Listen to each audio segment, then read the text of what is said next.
ये क्या कर रहे हो? हाथ छोड़ो मेरा। आरती अमर पर चीखते हुए बोली। हाथ छोड़ने के लिए नहीं पकड़ रहा हूँ। आखिर कब तक झूठा सिंदूर अपनी मांग में लिए घूमती रहोगी? क्यों अपने आप को इस झूठ में बांध रखा है? क्यों अपने जीवन की नई शुरुआत करने से डर रही हो? अमर की बात का कोई जवाब नहीं था उसके पास। अपना हाथ छुड़ाकर वो सीधे अपने कमरे में चली गई और दरवाजा बंद करके धक्क से पलंग पर बैठ गई। उसकी आंखों के सामने पुराना दृश्य तैर गया। कितनी सुंदर लग रही है मेरी बेटी। ऐसा लग रहा है जैसे चांद जमीन पर उतर कर आ गया हो। बेटा, आज तेरी शादी करके मैं मेरे अपने जीवन के इस अंतिम जिम्मेदारी से भी मुक्त हो जाऊंगा। तेरी माँ के जाने के बाद एक तू ही मेरा सहारा बनकर रही है। आज तेरी शादी हो जाएगी तो अब निश्चिंत होकर मरूंगा। पापा, कैसी बात कर रहे हो? आज के दिन भी कोई ऐसी बातें करता है क्या? अरे हाँ बेटी, अभी तो मुझे मेरी नाती नातिन के साथ खेलना है। अभी नहीं मरूंगा मैं। और दोनों हंसकर गले मिल गए। आखिर विदाई का वो पल भी आ गया और आरती विदा होकर अपने ससुराल आ गई। आरती कमरे में सच्चाई सी बैठी थी। उस खूबसूरत रात की कल्पना के समंदर में वो गोते लगाए जा रही थी।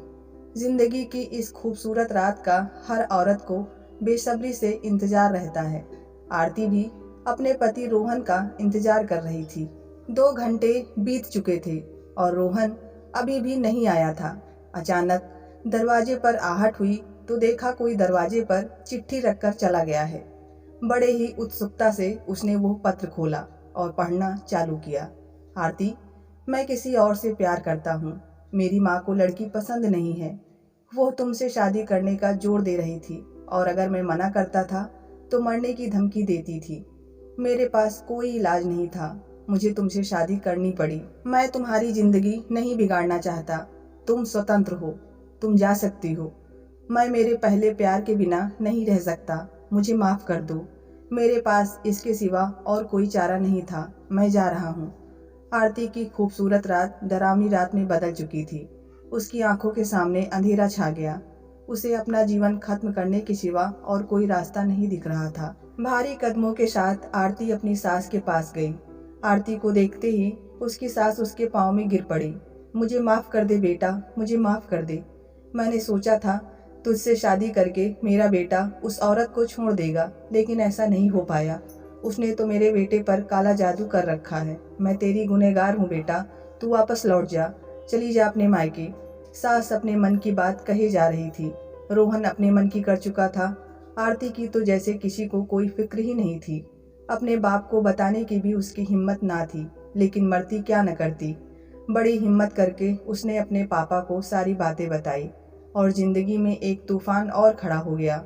उसके पापा तो यह सुनते ही दिल के दौरे से चल बसे। अब आरती के पास और कोई दूसरा घर ही ना था। अब उसे तो उसी घर में रहना था। रोज सुबह आरती मांग में सिंदूर लगाए और चटक रंग के कपड़े पहनकर तैयार हो जाती, जैसे मानो कल की ब्याही हो। इन बातों को भी 2 साल हो चले थे। सास ससुर ने भी कभी उसकी दूसरी शादी की नहीं सोची थी। बेटे के चले जाने के बाद आरती ही उनको अपना सहारा लगती थी। पिछले महीने उसकी मौसेरी सास का बेटा अमर अमेरिका से आया था। अमर को इन सब बातों की जानकारी पहले से थी। जैसे ही उसने आरती को पहली बार देखा, उसकी नज़र उस पर टिक गई।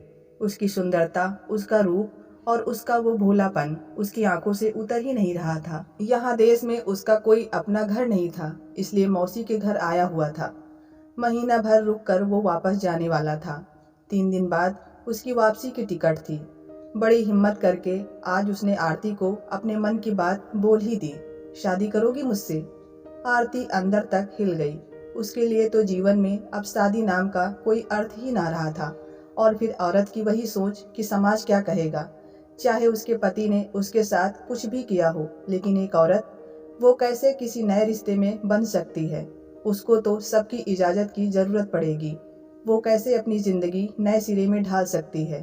एक आदमी को तो शादी करके औरत को धोखा देने का भी अधिकार है, लेकिन औरत तो केवल अपनी महत्वाकांक्षाओं को सीने में दबाकर जीना जानती है। अमर की बात का उसके पास कोई जवाब नहीं था। उससे नजरें भी नहीं मिला पा रही थी। वो अपने मन के जिस कोमल मोती को उसने कठोर कवच से ढक रखा था, वो उसे तोड़कर आज बाहर निकलना चाहता था। इसीलिए हाथ छुड़ाकर अपने कमरे में आ गई। पूरी रात उसकी आंखों में निकल गई।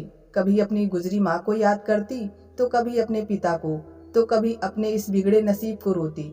पर कैसे किसी को बोल दे कि वो भी अपना जीवन दोबारा शुरू करना चाहती है, अपना जीवन नए सिरे से जीना चाहती है।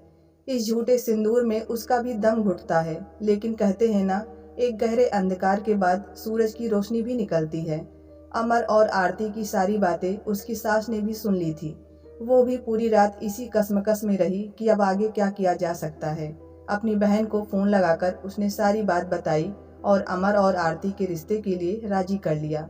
अगली सुबह नहा धोकर अपनी मांग में सिंदूर लगाए आरती बाहर आई और अपनी सास के पैर छूने लगी। तो उसकी सास ने कहा, नहीं बेटा, अब से मेरे पाँव नहीं छूना। क्यों माँ, क्या हुआ? क्या मुझसे कोई गलती हो गई? नहीं, अब तू मेरी बहू नहीं बेटी है, और बेटियां माँ के पैर नहीं छूती। बता बेटा, अमर पसंद है ना तुझे?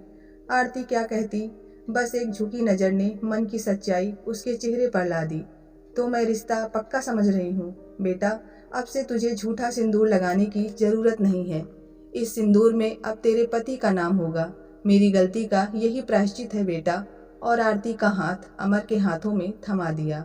बस इतनी सी कहानी थी। पसंद आई हो तो प्लीज़ वीडियो को लाइक और चैनल को सब्सक्राइब करना ना भूलें। धन्यवाद।